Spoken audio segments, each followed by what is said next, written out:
So we're discussing Saim Sadiq's 2022 directorial debut, Joyland, which is a film from Pakistan and set in Lahore. So the language is Urdu Punjabi that we hear in the film. Now, what's interesting about the film and how it's framed is that we are looking at a narrative about desire.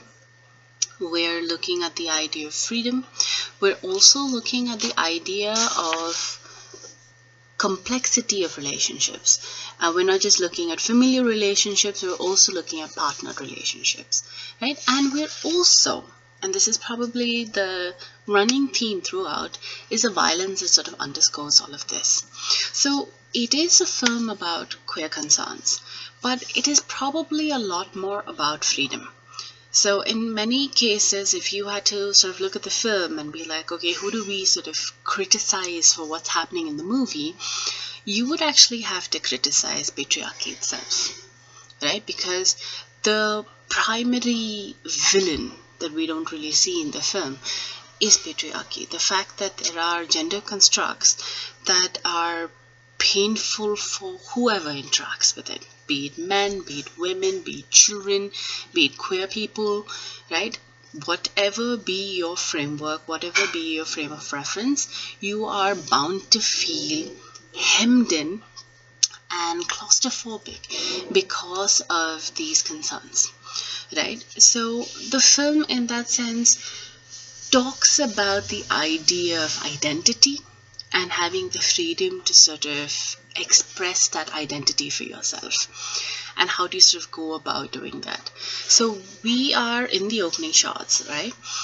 Introduced to Heather, and he's covered in this sheet, and he's clearly playing hide and seek because we hear a child sort of counting down.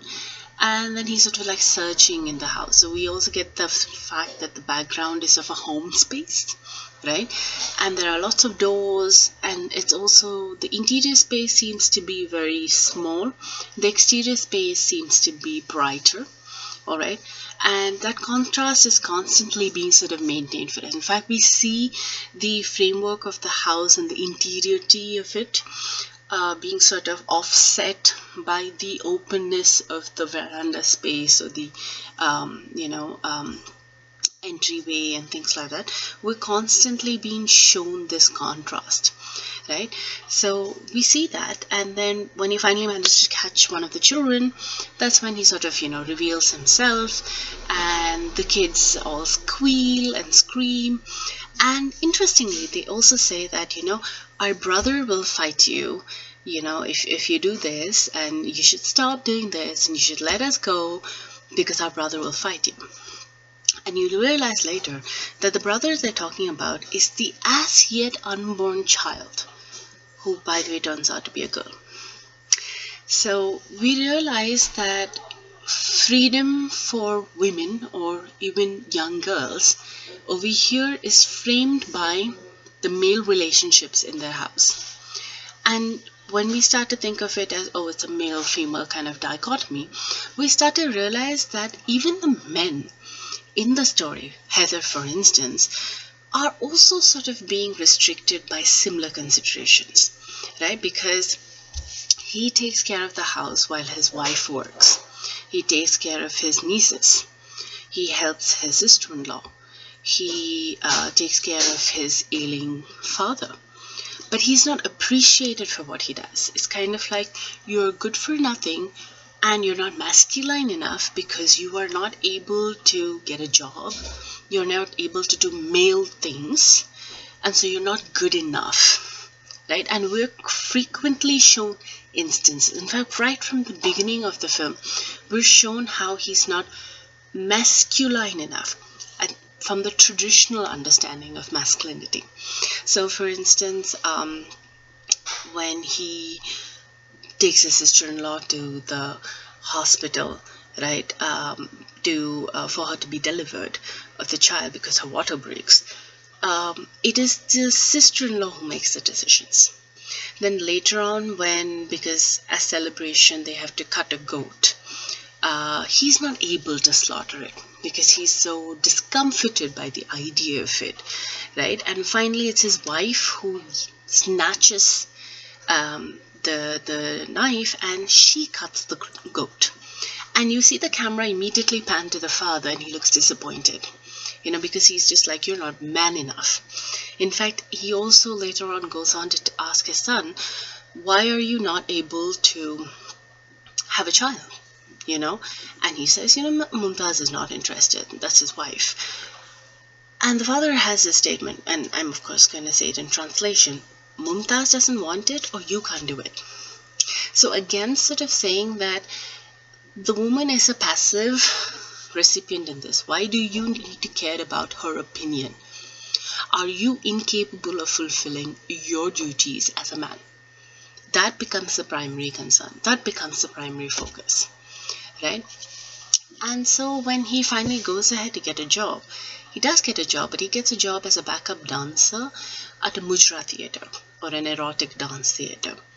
Now, obviously, he can't tell the full details to his family. He just tells them, oh, I'm a theatre manager. But he manages to tell it to his wife eventually, right? And so what we also realize is that him and Mumtaz have this wonderfully open relationship, right? It's a relationship built on trust, on conversation. There's more of a friendship in that equation. And we later on towards the end also get told about how even before they got married, he had actually gone to meet her and asked her if she wanted to marry him, because there is this awareness that there is compulsion for a woman to marry, but a man can still sort of delay it if he wants to. So it's like he asks her very telling questions. I mean, if you want to say no, you let me know, because,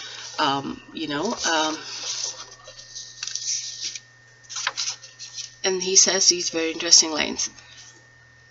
But still, if you want to say no, you can tell me and I'll say no. It's easier for the boy to say no. The idea being that you may not have the choice to reject me, but if you want to reject me, you can let me know and I will do it for you. But her question is very simple, can I get a job after marriage? He's like, yeah, you can. And he's like, okay, if you get a job, do I take care of the home? And she's like, if you want to, that's your call. Right? So you realize that there's this mutual understanding between them. And in many ways, it almost seems like their relationship is good. It's beautiful. But we realize that the external pressures of society and patriarchal concerns tampers with that. Because the moment he gets a job, and even though it's in a mujra theatre, and the family is not exactly excited about it, their immediate thing is, okay, now that he's got a job, Mumtaz has to quit. Like, she cannot work because someone has to help out with the house. And her concerns that are being voiced there are immediately silent. So she says, it's not about the need. I work because I like it.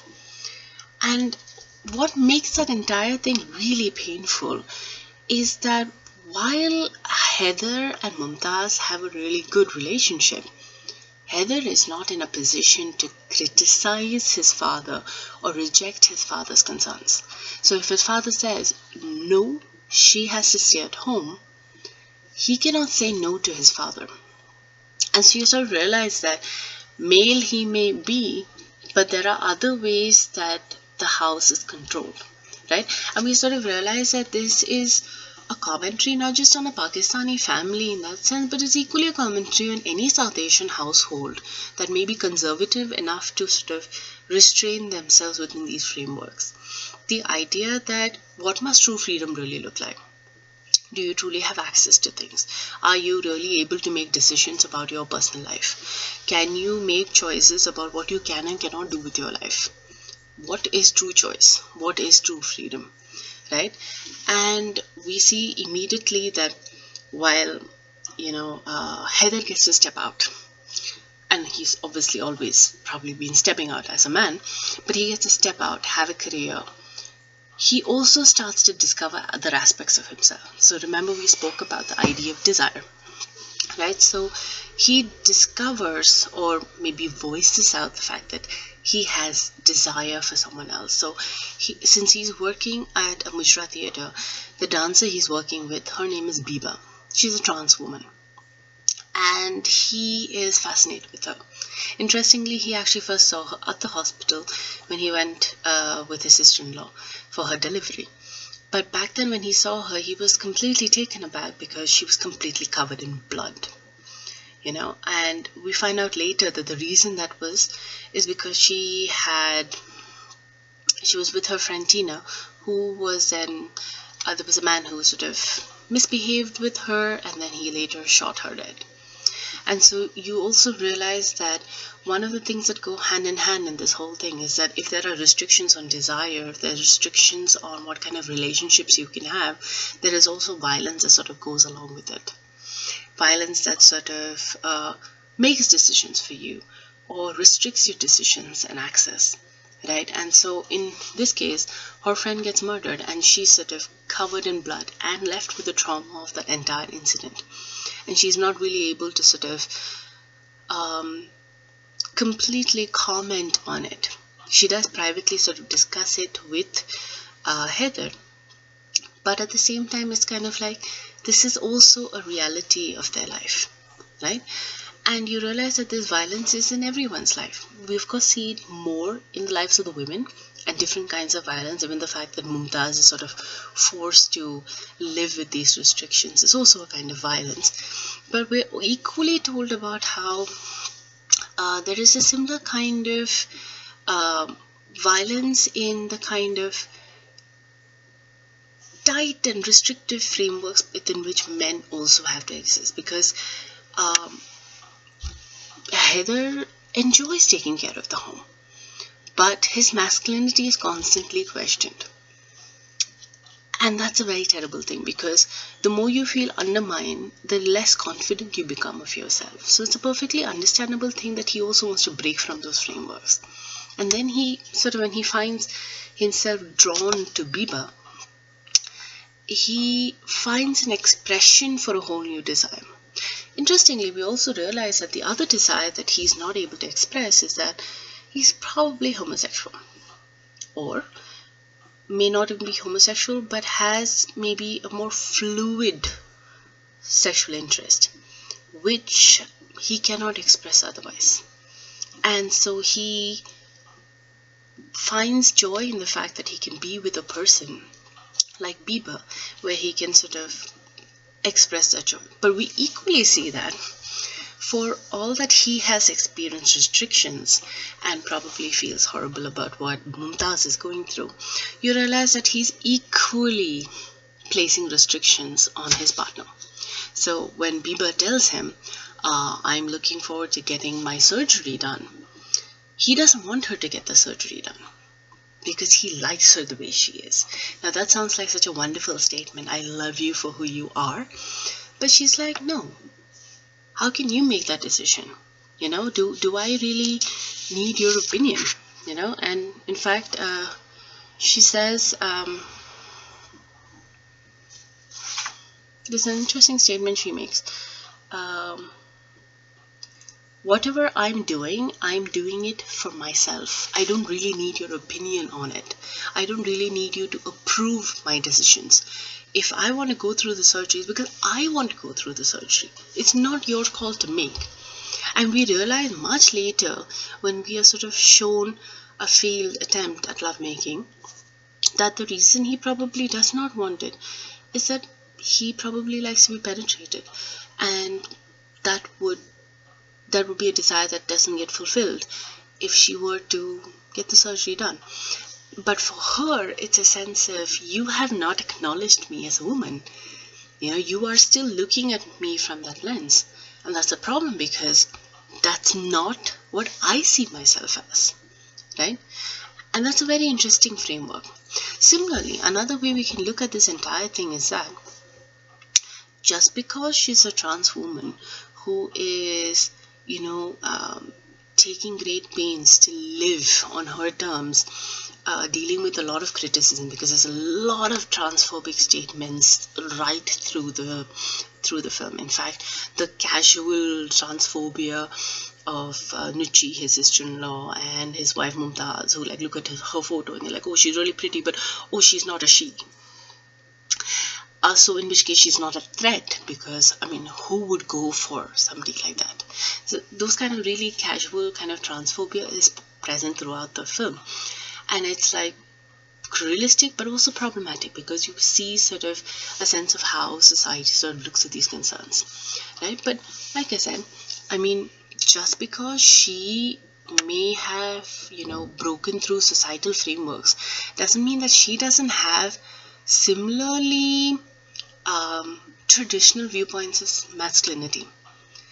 She may be open about her idea of sexuality, but she's not willing to be with a partner who has a more fluid idea of sexuality. In fact, when she screams at him and throws him out of the house, she calls him a faggot multiple times. It's kind of like, this is how you look at me, this is what you want from me, I'm a woman, you are a faggot, and you please leave my life. So we realize that it's not that just because you have a broader understanding of your sexuality, you are going to necessarily be open-minded about somebody else's. And that's a very realistic portrayal that we see in this. In fact, another thing we notice is that the cis women and the trans women that we see here, Mumtaz, have many similar concerns, not same, because their concerns, their requirements are bound to be different, because it's also framed by their own personal expectations. But there is a lot of similarity that we sort of notice in the kind of discrimination they experience, the kind of vulnerabilities they face, and also maybe their expectations from life as well. There are a lot of those similarities, but there's also a lot of internal discrediting. Like, for instance, the casual transphobia of Nuchi and Mumtaz towards Biba. And even Biba is just general dismissal about, these women and, what expectations they have and things like that. So we have both sides of it coming through. But we equally have very empowered moments in the film. Like, for instance, when Biba takes Heather with her to go for a wedding of her friend who's marrying a man. And it's a really nice representation that we see. So it's a transgender woman and a cisgender man getting married. And there is a certain kind of joy and happiness in that entire thing, in many ways proving the title, which is also an interesting thing, because the title of the film, we understand almost halfway through the film when we are told that Joyland is an amusement park that they go to. So first people that we see going there are Nuchi and Mumtaz, who want to like chill in the night, and they go there and they just have fun. And interestingly, when Mumtaz goes there, she runs, she pushes past a guy who turns out to be her masculine ideal. And you can see that she wants a certain kind of desire, which she's not able to get in her marriage, but she sort of recognizes it in men outside. And in fact, her lack of sexual fulfillment in her marriage comes to a head when she, uses binoculars to watch this man on the street masturbating, and then she sort of masturbates watching him, but is most disturbingly caught by her brother-in-law. And what's very interesting about that entire scene is that she's prepared to get hit, and he's holding himself back from hitting her, because he's after all not her husband, and he can't sort of take that decision because they live in the same family. But there is also this rage that this kind of loose woman is there in our house, and he immediately, of course, shifts the blame to Heather, because he tells him later on, take care of your wife, watch her, you don't know what she's up to. And he's kind of like, what do you even mean by that? But it's a very interesting sequence, because we realize that there is a certain kind of lack in her marriage that she looks for. For that matter, if you think about it, Biba also looks for a certain kind of masculine ideal, and she realizes Heather is not it, because when he gets teased by the other dancers, male backup dancers, who mock him and sort of ask him really disturbing questions about Biba's genitals, and ask him whether he wants to, become a disciple of Biba, which means is he also transgender? The idea that his masculinity is being called into question, and they put on a wig on him. When they do all of this, he doesn't say anything. And finally, it is Biba who has to come in and sort of fight. And she's like, what, you lost your tongue? Can't you speak? Can't you say? Aren't you able to fight for me? And then soon after that, when he wants her to penetrate him, she's just like, that's it. I can't take this. I can't take this kind of treatment. This is not something I'm okay with.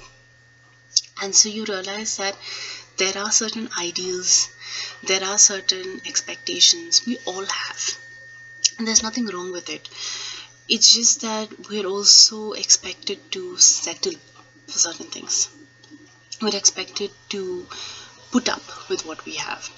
And that can be something that can be painful for all of us to go through. In fact, in the idea of sort of settling and accepting circumstances, when Haider finally reveals to Mumtaz what kind of work he's doing, and he asks her, are you upset with me? She's like, no, just a little jealous. And it's a really nice statement, because you realize that he has freedom to do things that she could never get. She's good at her work, but she can't succeed in her career because she has to be a wife. She has to be a stay-at-home wife. She has to take care of the home space. And since she is now expected to do that, she realizes that she's all the more trapped. Which is why later on, when she discovers she's pregnant, and you can see that sense of rage, helplessness, the sense that she's completely trapped. She can't walk out of this anymore, because now her life is fixed. She will have to be at home. It's not like she can ever go back to work. She will have to be a housewife. And she doesn't like children. She doesn't enjoy being around them. It doesn't give her any joy or happiness. And then to sort of carry something within her and to see her body change, it's actually upsetting to her. So even after she's told about the child, her first thing is, I want to run away. But everyone's congratulating her, and she's like, yeah, thank you, I know, wonderful. She just wants to run away because she's just like, this can't be happening to me. But what's really interesting about this entire equation is that when she finally tells her husband, and he's also gone through a really terrible experience because Biba has broken up with him. And he has a very telling exchange with her when he tells her, I want to tell you something, but I don't know how to tell it to you. And that's when, she says, yeah, I'm pregnant, we're going to have a baby. And it's a boy. And he starts crying. And you sort of get the sense that he's not crying because it's a bad thing to have a baby, but he's crying for her because he understands, of all people, she doesn't want this. But there is no going back. Because once everyone finds out, it's almost like, oh, it's a boy, how wonderful, you're having a son. And it's literally the one dream that the father-in-law has. So there's no way she can sort of escape that fate. And it's a really terrible feeling, Which is why, even when the 70th birthday party happens, which is kind of like the final turn that we see, you can see her getting more and more frustrated with it, because he walks into the house with a cake, but he doesn't notice where Mumtaz is, and he asks for her, and she's like, am I still invisible? Because she's got a growing tummy.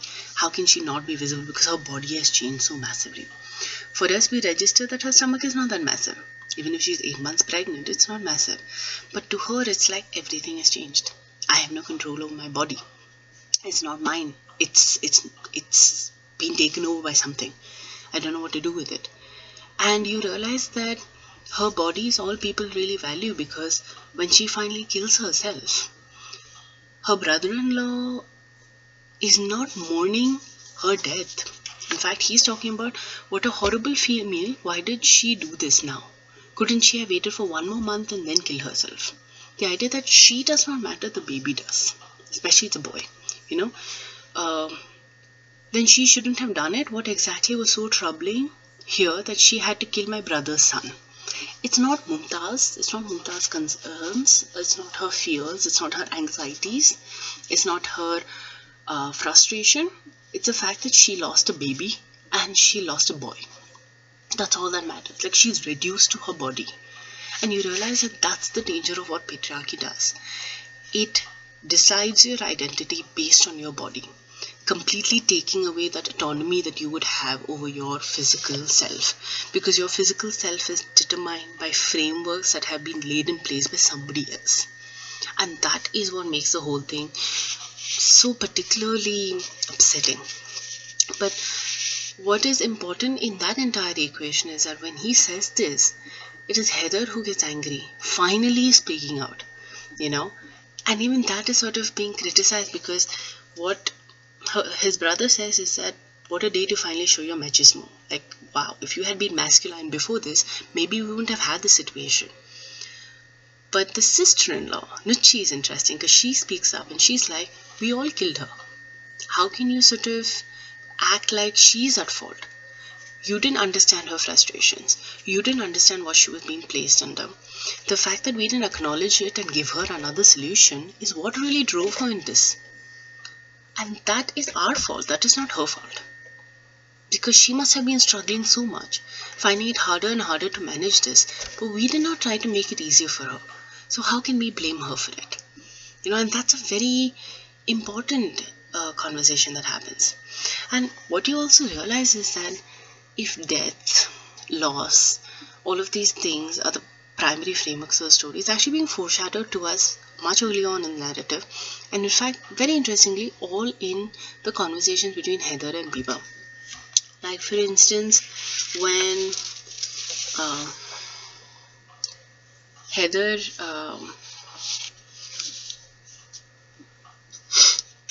and Biba talk to each other, they talk about,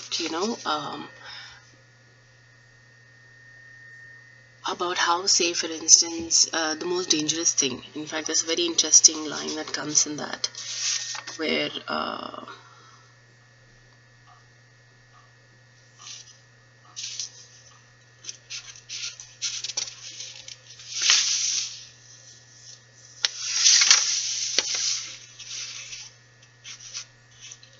where he says that the danger of, because the fate of love is death, and that is an important thing, because you realize that if you love freedom, if you want freedom in such a trapped kind of a space, death is the only option that you have. And that's a very disturbing, despairing kind of an ending. But we're also told about that the fault of this doesn't lie on any individual. Like, you can't technically blame only the father-in-law for it, or just the brother-in-law for it, or Heather for it. It's also circumstances. It's also how society is framed. Because even in the equation between Aunt Fayaz and the father-in-law, there is a very interesting exchange that happens, because she enjoys being around him because she gets to take care of him, because she's lost her husband, and she also wants companionship. And so she says these things, I know that I'm really not of use anymore. I know that too. But if I can be useful to him, if I can take care of him, offer support, then why shouldn't I? I actually don't care what anyone says. Can I stay here? But the father immediately rejects her, and he's like, no, you go back to your home and my son will drop you home. So kind of saying that, no, we cannot do things that go against the framework of society. But you realize that these are few of the people who actually try to voice out their concerns. And it's hard, because at every point of time there is somebody saying, no, society is more important, so you can't do this. Society has these expectations, so you must follow through. And so then they are forced to sort of conform constantly. Another thing you will notice when you're watching the film is how the shots are framed. Like we already mentioned in the beginning, the inner outer world is constantly mentioned. So even in the funeral sequence, the women are all seated on the inside of the house. And when the body is taken out, they cannot step out into the outer space. They have to stay inside. Only the men can step out into the veranda space and then leave with the body. But the women have to stay indoors. And so this inner outer division is very clearly sort of being represented for us, being told that what is the woman's space and what is the man's space, and how even if that's a man's space, a man doesn't have freedom there.